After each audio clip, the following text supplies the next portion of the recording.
Amen. Amen. Que la gloire revienne au Seigneur. Donc je disais que chaque chose que l'on fait dans la prière, on doit la réaliser. On doit le réaliser, pardon. Tu dois te rendre compte de ce que tu es en train de dire comme prière. C'est là où il y a souvent un danger avec le chrétien d'aujourd'hui, c'est que le chrétien d'aujourd'hui est rentré dans l'habitude de la prière. Je crois une fois j'avais abordé ce sujet, j'avais dit que vous allez voir que souvent, quand quelqu'un doit prier, c'est comme si tout est déjà préenregistré dans sa tête. Il n'y a plus quelque chose de nouveau. Or, Dieu n'accomplit pas les prières anciennes, Dieu accomplit le réma. Quand tu es quelqu'un qui fait le même type de prière, tu manques de révélation. Or, Dieu n'est pas dans le même type de prière, mais Dieu est dans la révélation de la prière. Alléluia. Amen. Dieu est dans la révélation de la prière. Voilà pourquoi quand une église ou quand une organisation spirituelle demeure pendant longtemps dans les mêmes façons d'agir, il ne va plus avoir le Saint-Esprit. Voilà pourquoi il est important d'éviter souvent l'administration de l'église. Parce que quand il y a administration, c'est-à-dire qu'il n'y a plus de nouveau. On doit faire selon ce qui est déjà préparé. Amen.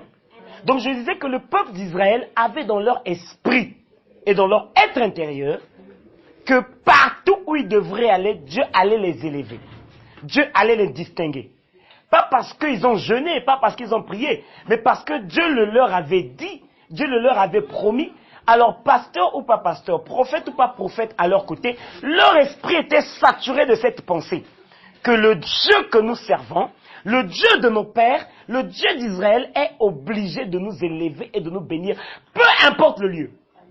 Ce qui faisait qu'ils pouvaient même être dans le désert, ils n'avaient rien à craindre.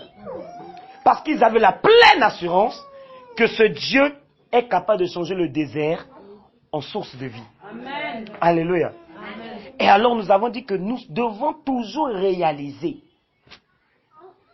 Quand tu es dans la prière, réalise ce que tu fais comme prière. Quand tu es devant les situations, réalise le Dieu qui marche auprès de toi.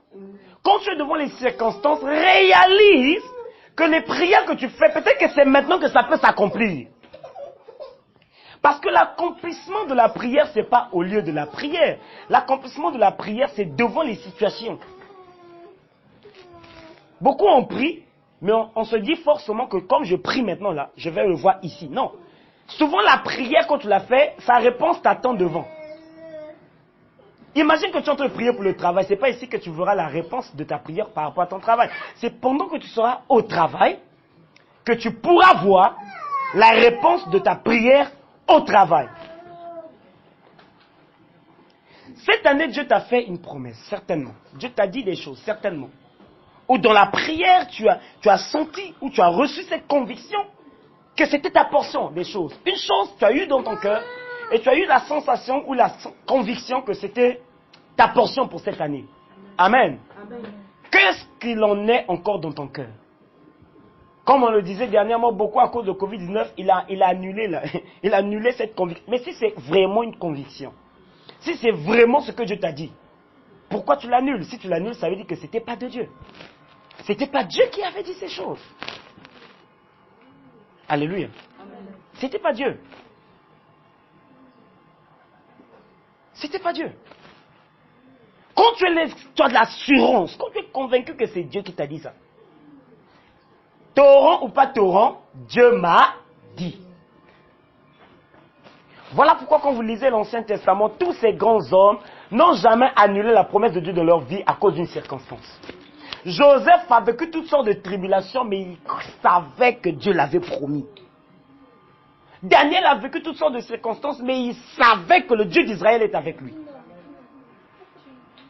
Il n'a pas douté. Il a cru en la promesse de Dieu. Dans la douleur, il a cru. Dans la sécheresse, il a cru. Dans le bonheur, il a cru. Un homme de Dieu disait que les vraies personnes qui aiment Dieu, ce n'est pas quand tout va bien. Les vraies personnes qui aiment Dieu, quand tout va mal. Lorsqu'il n'y a plus rien qui marche, c'est là qu'on va voir si réellement tu aimes Dieu. Lorsqu'il n'y a plus rien qui fonctionne. Vous savez, il y a des moments où tu pries, mais tu rencontres l'anti-prière. L'anti-prière. Tu te demandes même, est-ce que la prière que j'ai faite, c'est vraiment la prière ou c'est pas la prière? Est-ce que là où je vais prier, c'est vraiment le bon lieu ou c'est pas le bon lieu? Parce que tu pries, mais tu as l'impression que c'est le contraire qui t'arrive. Et du coup, tu te demandes, est-ce que vraiment il faut prier? Est-ce que c'est important de prier? Ah, parfois c'est une affaire d'onction. Et si tu as une onction et athée. Alléluia. Amen. Amen. Abraham avait rencontré le vrai Dieu. Et lui, ce n'est pas un homme de Dieu qui lui a dit Dieu. Lui, il a vu et entendu Dieu. Pas, il n'a pas vu et entendu parler. Non, il a vu et entendu Dieu. Mais malgré qu'il ait vu et entendu Dieu, il a quand même attendu 100 ans pour avoir un enfant. Quelqu'un qui a vu et entendu Dieu quand même. On se dit, c'est à la seconde. Hein, chance. Mais lui, il a vu et entendu. Mais l'enfant est venu à 100 ans. Bizarre, hein? Maintenant, nous, moi qui fais qu'entendre te dire ce que j'entends, tu veux que ce que moi te dise arrive à l'instant.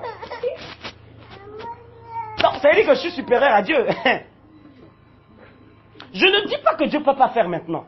Je veux juste dire que Dieu a sa façon d'agir, sa façon de faire les choses qui ne dépend pas de toi, mais qui dépend de sa prédisposition, de sa préscience, comme on dit, de sa souveraineté. Ça dépend de lui. Mais ce n'est pas parce que ça tarde à venir et tu commences à penser ou à croire que Dieu est un menteur. C'est faux. En tout cas, grâce, tu dois faire vite, hein, parce que là, c'est compliqué. Alléluia. Amen. Amen. Dis avec moi, Dieu n'est pas un menteur. Dis avec moi, Dieu n'est pas un menteur. Dis avec moi, Dieu n'est pas un menteur. Dis ça bien, Dieu n'est pas un menteur. Sois le bienvenu, mon frère. Alléluia. Amen. Dieu n'est pas un menteur. Donc je disais à Valvi que Abraham qui a vu et entendu Dieu, il n'a pas vu et entendu parler de Dieu comme tu m'entends te parler. Mais il a vu et entendu Dieu. Pour lui, il a attendu qu'il ait 100 ans pour avoir un enfant. Habituellement, on se dit, si j'entends et vois Dieu, ce que je demande à l'instant, je le reçois. Parce que je l'ai vu quand même. Bon, si pour Dieu qu'il a vu en face, là, il a attendu 25 ans après, parce que c'est à partir de 75 ans qu'il a connu Dieu. Mais il a attendu 25 ans après pour avoir la réponse. Maintenant, combien à plus forte raison, moi qui te parle de Dieu? Donc, si Dieu, personnellement, il faut attendre 25 ans, donc moi qui te parle là, vraiment. C'est pas pour dire qu'il faut attendre longtemps. Non. C'est pour dire, Dieu est dans sa souveraineté. Un jour, le Seigneur m'a dit, ça ne dépend pas de ton jeûne. Ça ne dépend pas de ta prière. Mais ça dépend de ma grâce et de ma volonté. Quand j'ai décidé que ça va être fait 20 ans plus tard, frère, si j'ai décidé, ton jeûne et ta prière, bon, tout est possible, hein. Parce qu'en tout cas, moi je pense que si un enfant demande une voiture, il a 2 ans, il demande une voiture, Dieu veut bien lui donner une voiture, papa plutôt veut bien lui donner une voiture, mais peu importe son jeûne et prière, papa va attendre qu'il ait au moins un âge nécessaire pour avoir une voiture. Amen.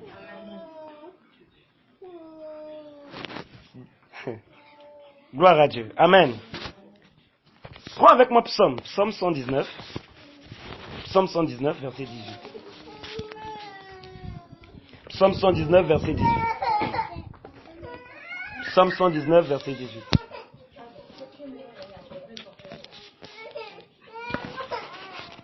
Psaume 119, verset 18. Ouvre mes yeux pour que je contemple les merveilles de ta loi. Ouvre mes yeux pour que je contemple les merveilles de ta loi. Amen. Là, c'est David qui est en train de parler. Il dit à Dieu, papa, ouvre mes yeux pour que je contemple les merveilles de ta loi. Aujourd'hui, j'aimerais, peut-être jusqu'à dimanche, j'aimerais parler sous une autre forme de ce qui concerne la foi.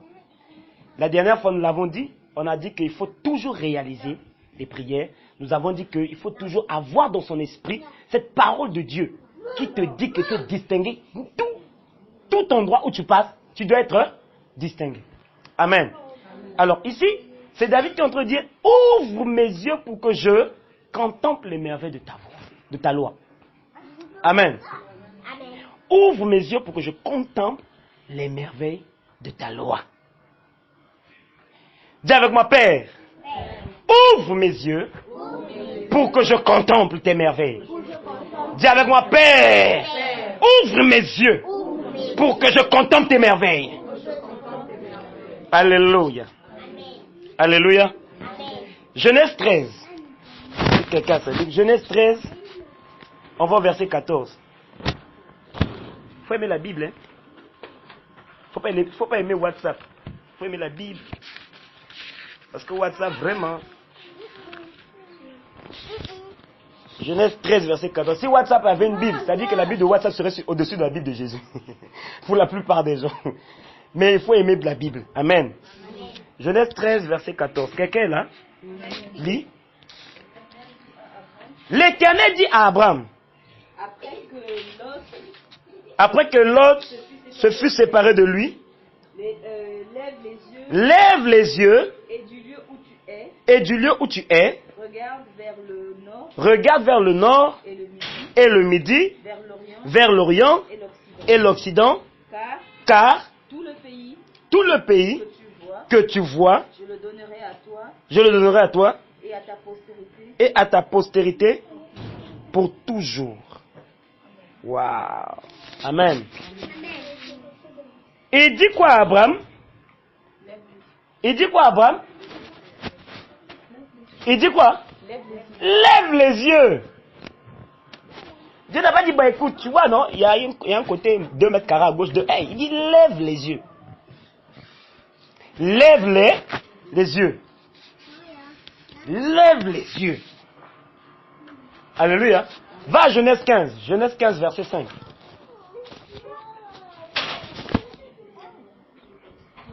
Hein? T'as pas Genèse 15? Ok, Genèse 15, 5. Amen. Lis, va lui. Et après l'avoir conduit dehors, regarde vers le ciel et compte les étoiles. Et après l'avoir conduit où? Dehors. Il dit quoi? Regarde vers le ciel. Il dit quoi? Regarde vers le Regarde vers le ciel. et compte les étoiles. Et compte les étoiles, oui. Si tu peux les compter. Et il lui dit, telle sera ta postérité. Waouh. C'est toi, dit quoi, Sœur Claude? C'est la même chose. C'est la même version, hein? Waouh. Alléluia. Amen. Ça, c'est une autre portion de la foi. Quand je suis en train de dire que tu dois réaliser ce que tu dis comme prière, c'est-à-dire que tu dois voir ce que tu dis comme prière. Dernièrement, nous avons dit, il y a beaucoup de gens, hein, ils prient pour être guéris. Mais ils prient en étant conscients qu'il est malade. Ils prient en sachant que je suis malade et certainement après avoir parlé, je rentre avec mon état. Combien de gens se mettent à prier en réalisant déjà ce qu'ils demandent comme étant? Pas comme venant, mais comme étant. Tu comprends? Tu comprends pas? Tu peux nous expliquer? Je dis ceci. Souvent les gens ne prient pas pour une chose tout en réalisant comme cette chose étant déjà. Je m'explique. Je prie, comme je suis en train de dire, pour que je sois guéri. Amen. Je prie pour que je sois guéri. Je prie pour que je sois guéri. Donc, je m'attends à ce que je sois guéri. Mais il dit, si tu demandes, crois que tu as déjà. Mais pourquoi je prie encore pour être guéri en attendant que je sois guéri? Ça n'a aucun sens. Lorsque je prie pour être guéri, ma foi va me mener à une dimension, pas seulement de prier pour que je sois guéri, mais de prier parce que je suis guéri. Amen. Du coup, ma prière n'est plus une demande, mais ma prière devient une proclamation. La persévérance, c'est pourquoi? La persévérance de la prière, c'est en fait, vous allez voir qu'au départ, quand tu te mets à prier, parfois tu n'as pas la foi. Mais plus que tu continues à prier, c'est comme si, c'est comme si c'est vrai père. Je prends un exemple simple. Il y a des moments où tu viens, on a commencé la prière, au départ tu es, mais plus compris, ça fait quoi? Tu commences de plus en plus à te donner dans la prière Et si au départ tu priais avec une voix silencieuse, tu pries maintenant avec une voix audible. Pourquoi tu as persévéré? Beaucoup de personnes ne pourront jamais être riches dans la vie. Pourquoi? Parce que dans son esprit, il n'y croit pas. Il a grandi lui-même sur un lit pauvre. Il a grandi dans un quartier pauvre, dans une famille pauvre, autour des gens pauvres. C'est pas pour me moquer des gens, je m'explique juste. Et qui autour de lui, on lui disait toujours, mon gars, tu es pauvre. Il s'est même battu à être dans une école riche, mais on a dit, toi là, tu es un enfant des pauvres. Ça fait que lui croire à être riche, c'est impossible. Il dit, nous, tel que moi, dans ma famille, mon père n'a jamais même atteint 300 000 dans sa vie, je vais faire comment? Du coup, il peut prier. Mais son esprit, son être intérieur est déjà imbibé de la réalité que lui, il est annulé dans la liste. Il est annulé de la liste. Vous savez, il y a certaines femmes qui bloquent leur propre mariage. Parce que quand on regarde le salaire de son mari, elle dit, yeah! Vraiment, si je savais avant, j'aurais pris un Bill Gates. Mais quand je le regarde, lui-même, il cherche pour avoir son propre argent. Qu'est-ce qui peut nous donner la possibilité de se marier un jour? Donc, elle peut pas prier, faire des déclarations, mais ce qu'elle déclare, c'est pas ce qu'elle réalise. Il a dit, lève les yeux et regarde. Comme pour dire, ce que tu regardes, ce que tu vois, c'est ce qui t'arrive. Il a dit, compte les étoiles. De même que tu n'arrives pas à les compter, telle sera ta descendance. Oh! Telle sera ta descendance. Amen. Tu auras beau faire des déclarations ici, que c'est mon année de gloire, mon année je ne sais de quoi. Mais comme toi-même dans ta tête, tu es conscient que avec Covid-19 là, tout a été bloqué. Gloire là, attends ça l'année prochaine. Ça viendra peut-être l'année prochaine. Mais là debout. Combien de personnes prient? Pas dans l'attente de la réponse, mais en ayant l'assurance de la réponse. La conscience que j'ai déjà ce que j'ai demandé. C'est à ce niveau que j'aimerais qu'on monte. C'est à ce niveau-là. C'est à ce niveau. Voilà pourquoi Dieu a pris pas seulement une minute, mais il a pris du temps avec Moïse pour l'expliquer que celui qui te parle, c'est Dieu. Et pour l'expliquer que je peux faire tout. Donc il a pris le temps. Parce que Moïse a dit, Moïse donne encore une raison, mais tu sais, je ne peux pas bien parler. Dieu contredit encore. Il fallait l'expliquer. Beaucoup de personnes, par exemple, aujourd'hui, tu es peut-être dans un lieu de travail qui ne t'arrange pas. Mais dans ta tête, tu as déjà annulé ton avenir.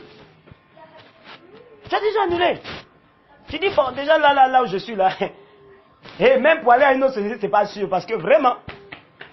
Donc de toi-même, tu te dis déjà que mon avenir se clôt là. Je ne peux pas espérer avoir un lendemain meilleur. Dis à ta soeur, ma soeur, que vois-tu?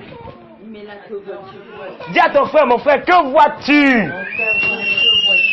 Lorsque tu te regardes, hein? Lorsque tu te regardes, ou lorsque tu te mires, que vois-tu? Vous savez, une sœur ou une femme ne peut pas encore se marier avec quelqu'un tant qu'elle n'a pas encore vu qu'elle est avec cet homme. C'est souvent ce terme-là qu'on n'emploie jamais. Vous allez voir, elle dit, je ne me vois pas être avec lui. C'est ça. Je dois d'abord voir. Tout est une question de vision. Voilà pourquoi les ténèbres aiment tuer la vision. Le ténèbre n'aime pas les prophètes. Quand il voit le prophète, il doit le tuer les yeux. Pourquoi? Parce que s'il ne trouve pas les yeux c'est la vision. Celui qui voit peut aller loin. Mais s'il ne voit pas, le Seigneur a dit, il fait encore jour, c'est le moment pour nous de travailler, parce que quand l'heure viendra pour la nuit, on ne pourra plus rien faire. Pourquoi? On ne pourra pas voir. On ne pourra pas voir. Voilà pourquoi les ténèbres fera tout pour que tu ne te voies plus comme il faut te voir. Il va t'amener des situations tragiques, hein. Tu sais, il y a des sœurs aujourd'hui, elles ne peuvent pas accepter d'être avec un mari aujourd'hui. Elles ne peuvent plus. Pourquoi? Trop de déception. Et ses propres déceptions, c'est-à-dire là où elle a même été la cause. Mais elle dit, c'est trop de déceptions, tu vois, non? Il y a des gens qui ne pourront jamais faire des activités financières. Pourquoi? Trop de déceptions. Soit personnelles, ou soit elle a vu son entourage ne pas marcher dedans. C'est quoi? Il est en train de tuer ta vision. Il tue ta vision. Il te tue. Il crée des circonstances ou des atmosphères qui vont t'amener toi-même à annuler ce que tu es destiné à avoir. Donc ça peut passer parfois par la distraction. Donc toutefois que tu veux penser sur ta vie, ou toutefois que tu veux te mettre avec une feuille sur la table, un bic en main, c'est là que maintenant tu as l'idée que j'ai oublié de faire un truc sur WhatsApp. Avant c'était on t'appelle, ou on t'écrit, ou quelqu'un veut te visiter. Mais aujourd'hui la même visite c'est sur WhatsApp seulement. Donc on se visite sur WhatsApp. On n'a pas le temps de prendre un déplacement. Surtout là il faut encore chercher un bus. On se visite sur WhatsApp. Donc au moment où même tu dois penser sur ton avenir, c'est là que tu as la fatigue. C'est comme un jour j'étais en train de rire, je disais mais Seigneur c'est pas possible. Quand je suis au boulot je dis Seigneur dès que j'aurai un peu de temps que je travaille pas, ce que je vais faire. Dès que j'ai le peu de temps là, tu zappes l'écran. Un jour peut-être, pas aujourd'hui, je suis trop fatigué. Il y aura des jours comme ça. Dis à ta soeur, que vois-tu? Que vois-tu, frère? Que vois-tu? Oh, braga, c'est prêt. Que vois-tu? Il y a d'autres qui sont tellement tombés malades. Ça dit que, Kim Keke Mongeke n'a pas de kikata. Pas parce que tu tombes tout le temps malade qu'il faut croire à la maladie dans ton corps. Christ a dit à ses disciples, n'ayez pas peur, j'ai vaincu le monde. Physiquement, c'était le cas? Non. Mais pourquoi il le disait? Il dit, n'ayez pas peur, j'ai vaincu le monde. Mais les gars, ils étaient encore en train d'être poursuivis par les pharisiens. Jésus était encore dans la liste d'être mené à la croix. Mais il dit, j'ai vaincu le monde.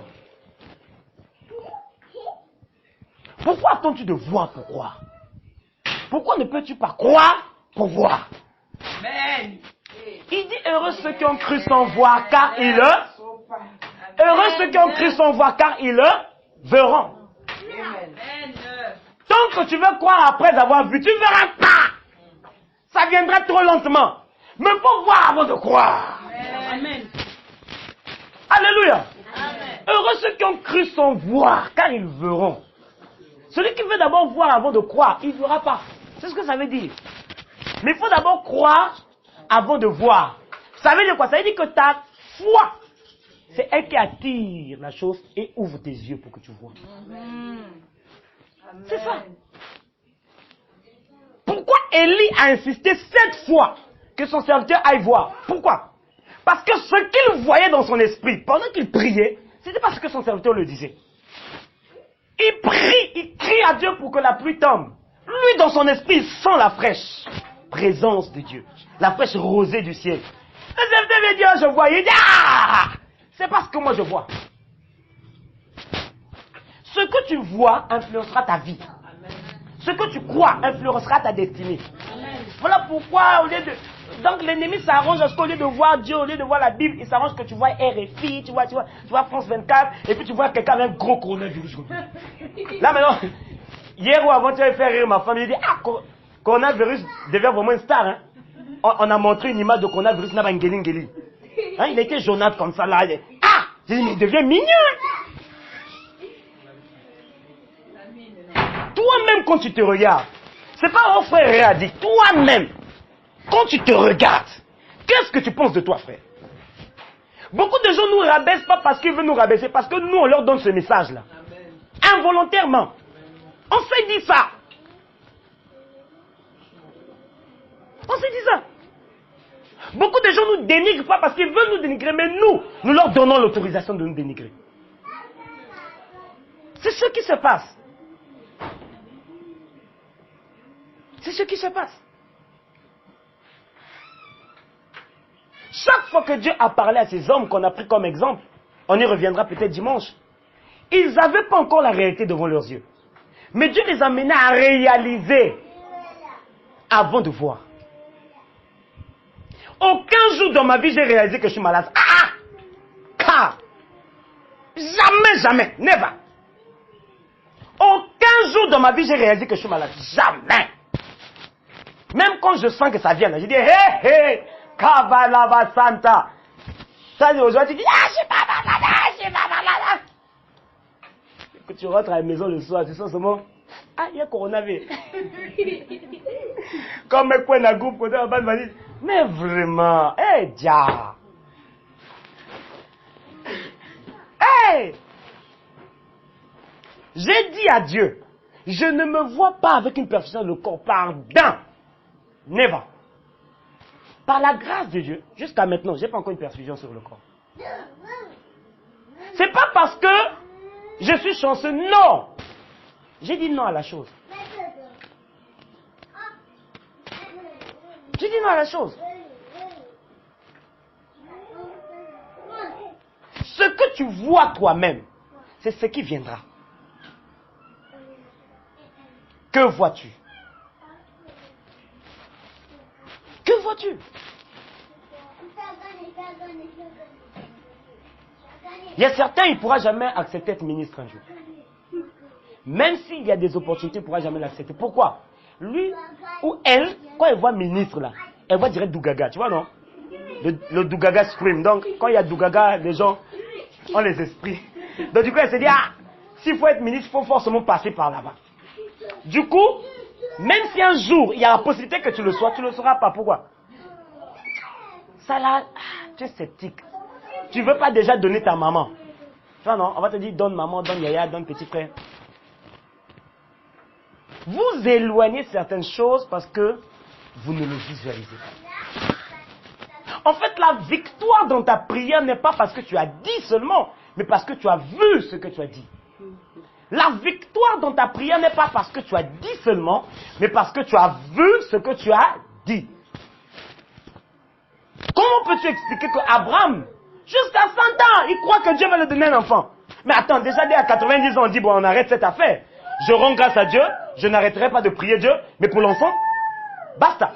On en voit plusieurs. J'ai déjà vu même des femmes, même de 30 ans, dire ça. Elle a encore 30 ans. Hein. Toi, tu as quel âge? Abraham, il était arrivé jusqu'à 100 ans. Bon, toi, tu as quel âge? Pour dire que, ah, moi, vraiment, les enfants, tu sais. Et pardon, Sarah était stérile. Pardon. Pardon. Elle était stérile. Et il n'y avait pas la technologie d'aujourd'hui là-bas. Mais elle a quand même eu un enfant. Hein? Mais la Bible dit que tous les jours, Abraham, quand il voulait baisser la foi, il n'arrêtait pas de voir ce que Dieu l'avait promis. Il n'arrêtait pas de se rappeler que Dieu lui avait dit, je te donnerai une descendance. Il n'arrêtait pas quand il marchait, il regardait au ciel, il disait, waouh, mais c'est ce qu'il m'avait dit. Et il n'arrêtait pas de bénir Dieu pour les enfants qu'il a. Comment un homme à 100 ans peut croire qu'il aura beaucoup d'enfants? Mais il a cru. Et tous les jours, il célébrait Dieu. Il glorifiait Dieu. Sans avoir eu, mais ayant la foi qu'il a. Il célébrait Dieu. Donnons gloire à Dieu. Et la Bible dit c'est ça. C'est à cause de ça que Dieu a fini par accomplir ce qu'il a promis. Donc Dieu n'accomplit pas une promesse parce qu'il a seulement dit. Mais Dieu accomplit une promesse parce que non seulement il a dit, mais parce que celui à qui il a dit croit jusqu'au bout. Pas seulement croire, mais croit jusqu'au bout. Il a dit si la promesse tarde, fais quoi? Attends-la. Attends, c'est quoi? Continue à croire, continue à prier, continue à persévérer, continue à te dire, c'est ce qu'il a dit qui se fera. Crois toujours. Tant que tu n'es pas mort, hein, tu as encore 1001 chances d'avoir ce que tu demandes.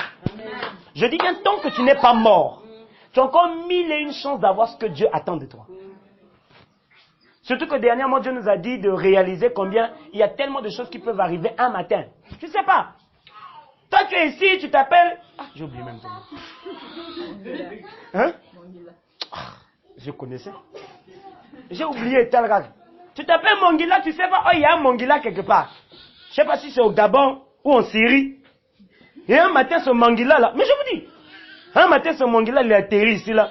Non, je vous assure que les rencontres de destinée, c'est, hein? Les rencontres de destinée, non, laissez tomber. Dieu est capable de tout, de tout. Parfois, pendant que le moment où tout est là, parfois il y a une personne qui l'attend, hein, dans son pays ou dans son village là-bas. Évitez, comme elle n'était pas informée, je vous assure, Dieu peut tout. Amen. Amen. Dieu peut tout. Amen. La femme a perdu de sang pendant 12 ans. Elle cherchait la solution. Se rendant pas compte, 12 ans plus tard, il y aura un homme qui apportera la guérison sans qu'elle donne un enfant, un billet d'argent. Le gars qui n'arrivait pas à se lever du solide, 38 ans, il cherchait la solution, sans se rendre compte qu'un jour, alléluia, un jour, Dieu frappe toujours à la porte de l'homme. J'aimerais te reposer encore la question. Que vois-tu? Que vois-tu? Quand tu penses à ta vie, que vois-tu? Quand tu penses à ton avenir, que vois-tu? Il y a d'autres, tu as déjà annulé l'avenir. C'est-à-dire, tu vois, c'est comme à la télé, on fait donc quand tu penses à ton avenir, ça fait Du genre, pense pas à ça. Pense à autre chose. Dès que tu penses seulement Après, si tu continues à penser, on met alerte, alerte. Le dossier risque d'être détruit dans 5 minutes, 4 minutes 50, 4 minutes 49. Que vois-tu, maman, tout? Hein? Là où tu es là, tu es encore capable de faire beaucoup de choses. Tant que l'on vit, on peut encore faire quelque chose. Je connais un homme de Dieu, il est devenu célèbre seulement quand il a eu plus de 60 ou 70 ans. C'est à partir de 70 ans, donc quelqu'un qui a connu le Seigneur depuis, c'est à partir de 70 ans que Dieu a commencé à se servir de lui. Quel gâchis pour nous les hommes, selon ce qu'on peut dire. Mais s'il avait abandonné, des vies auraient pourri. Il n'aurait jamais béni des vies par ses prédications. Mais quand tu écoutes ses paroles, tu sens que c'est puissant et c'est riche. Tu peux encore quelque chose. Frère, que vois-tu? Que vois-tu? Que vois-tu? J'aimerais te demander de commencer à voir les choses favorables dans ta vie. Si tu avais abandonné un rêve, tu n'y croyais plus parce qu'il y a tellement de circonstances qui t'emmènent à ne plus croire. Repense à ça et crois encore. Ça peut être, vous savez, pendant que je parle, je suis en train de voir un truc. Ça peut être un projet hors du pays. Vous voyez, souvent les projets hors du pays, on se dit, ça peut pas marcher ici. Ça peut que marcher hors du pays. Du coup, on se dit, bon, je mets une croix d'abord. Mais tu ne sais pas ce que Dieu est capable de faire. Dieu possible peut créer les moyens pour que ça marche ici. Tout comme une connexion qui peut t'emmener hors du pays. Mais il faut d'abord que tu puisses y croire. Il faut d'abord que tu puisses y croire. Je connais une amie, on a tous vécu à Batignolles-la-Brazza. Elle avait des idées particulières, c'est-à-dire que nous tous on disait Yekaputu. Aujourd'hui en Europe, on ne savait pas comment ça allait arriver. On ne s'imaginait même pas que ça allait arriver. Un matin, c'est venu comme ça. Elle avait une famille en Europe qui finalement a repris contact avec ses parents. Et on dit non, il faut que notre fille monte. Donc quand Maging est Masekoué. Et là, elle est en Europe. Mine de rien. Tu ne peux pas imaginer ce que Dieu peut faire. God can do anything. Just believe.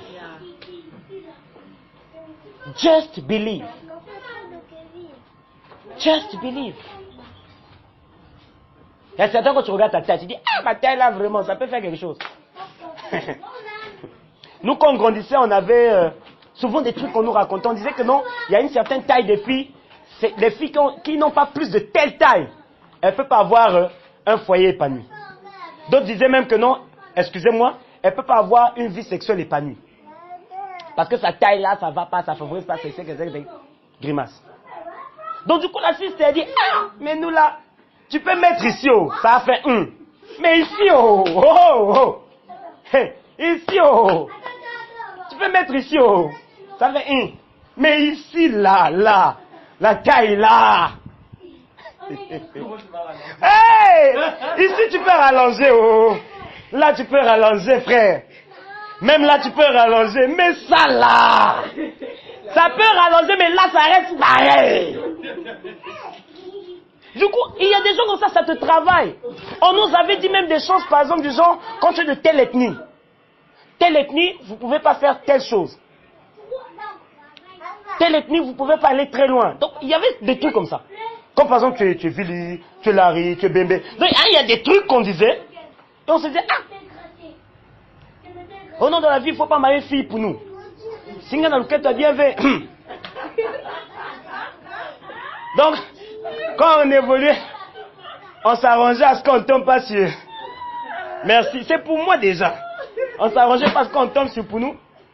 Parce que si toi-même tu n'es pas ceinture noire, c'est compliqué. D'autres même disaient que non, il ne faut pas avoir des femmes bébés, par exemple, je ne sais pas. Parce qu'elle n'est pas fidèle à un homme. Ah bon, il y avait des trucs comme ça, quoi. C'est-à-dire que si elle est chez toi là, t'inquiète pas, elle a un deuxième bureau à gauche. De même pour les hommes bébés. Amen. Amen. Mais toi, que vois-tu? Ce que tu vois, ça peut être un examen aussi que le docteur t'a dit. Que voilà ce que voilà ce qui se passe dans ton organisme. Ça va pas du tout. Tu regardes, tu dis, mon Dieu, mais c'est pas possible, je fais pas bien, moi. Ça, c'est ce que le médecin a dit. Moi, quand je suis les enquêtes impossibles, on parle pourtant d'un expert en criminologie. Mais dans d'autres enquêtes impossibles, on constate que le même expert s'est trompé. Mais pourtant, c'est un expert. Et même s'il se trompe pas, Dieu peut tout. Dieu peut tout. Alléluia. Dis à ton frère, Dieu peut tout. Dis à ta soeur, Dieu peut tout. Dieu peut tout. Maintenant, que vois-tu? Que vois-tu? Il y a des gens, dès qu'on lui parle milliards, 1m30. Dès qu'on lui parle milliards, c'est dire, ah, il fait, il fait. Être angolo. Un mot angolo. Il y a d'autres, même s'il a un compte bancaire, dès qu'il conseille, commence à atteindre 2 millions, ça commence à lui faire peur. Non mais... Bah. Ça là, du coup, même quand tu as un projet, on peut t'envoyer 3 millions. Il faut qu'un million se perde tout seul. Parce qu'il sait qu'elle là-bas, hey! Amen. C'est dangereux. Imaginez-vous que quand Dieu a dit à Abraham, regarde le ciel. Et Abraham dit, bon, je préfère regarder que 2 étoiles. Vous savez, Dieu allait lui dire, comme tu as vu 2 étoiles, ta descendance sera en ce nombre-là. Ce que tu vois impacte forcément ta vie.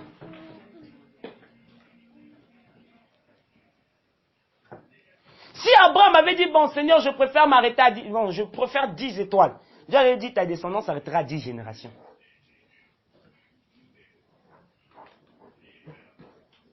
Que vois-tu? Il y a pas que voyager jamais. Pourquoi? Bah, ou putain, ya! Même quand on voit façon. Peut-être pas beaucoup de bagage. Déjà, il faut un bon, il faut un papier paquet, il faut couvrir un témoin dans la famille. Mais mon Dieu. Aïe. Est-ce que moi je savais que j'allais être un jour à Point-Noir? Même pas. Aujourd'hui, je suis à Point-Noir. Quand je suis arrivé à Point-Noir, je connaissais personne. Aujourd'hui, je connais tout le monde. Comment j'ai fait? Comment j'ai fait? Dieu m'a dit, tu vas à Point-Noir, tu vas faire ce que je te dis.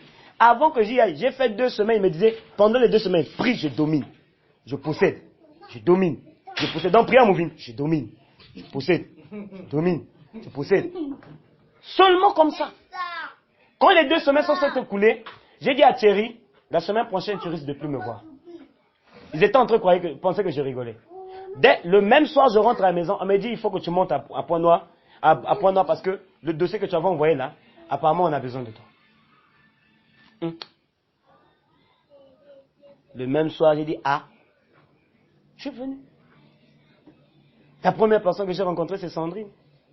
Et après, le reste, d'autres sont venus comme ça. C'est-à-dire qu'il y a tellement de racontages. Mais pourtant, au départ, j'étais tout seul. Dieu peut tout. Peut-être tu dis, tu n'as pas l'argent. Mais tu ne sais pas quel coup. Ah, tu ne sais pas. Dieu peut faire grâce un jour, tu te retrouves à Brazza. Et sans te rendre compte à Brazza, là, tu as un ami qui connaît un ami qui connaît un ami qui connaît un ami. Et qui l'a mis en question dans l'ami en question dans l'ami en question, pas l'ami en question. Et qui, par hasard, le poste qu'on avait besoin, c'est toi qui as ce diplôme-là. Hey. Vous savez, même parler en anglais, c'est un diplôme. Hein? Diplôme, c'est pas seulement écrit. Diplôme, c'est toute aptitude que tu as. Parce qu'il y a des gens qui travaillent dans des hauts postes sans avoir un diplôme. Tu sais ça? Il y a un gars qui est ministre, mais il n'a que le BPC. Tu sais ça? Il n'y a que le 7. Bon, ça, il ne faut pas dire ça devant tout le monde parce que... Mais c'est vrai. Amen. C'est vrai. Ne te vois pas crispé. On a kokelo côté. On a botamaka boy. Na si la peka boy. Donc botamaka boy. Aussi la peka boy. Donc il faut t'amener la carte. Et l'amba tête. Puisque botamaka boy. Aussi la boy. Non. On a eu comme na boy na ngali wonza wataka kaka. Na zone zela ka anzambe. Pokolo lingana kufa na ngai. Kaka mokilio yo passe. Non, c'est pas toi. Hein. Crois au meilleur de ta vie. Crois. Alléluia. Crois au meilleur de ta vie. Pendant que les autres se battent à cause de ce que les autres lui disent, toi tu préfères encore t'inculquer toi-même des mauvaises choses. Souvent on cherche à contredire ce que les gens nous disent contre nous. C'est souvent ça. Mais il y a certaines personnes, ils préfèrent lui-même encore prophétiser le négatif sur sa vie. Le négatif. Hey! N'accepte jamais de voir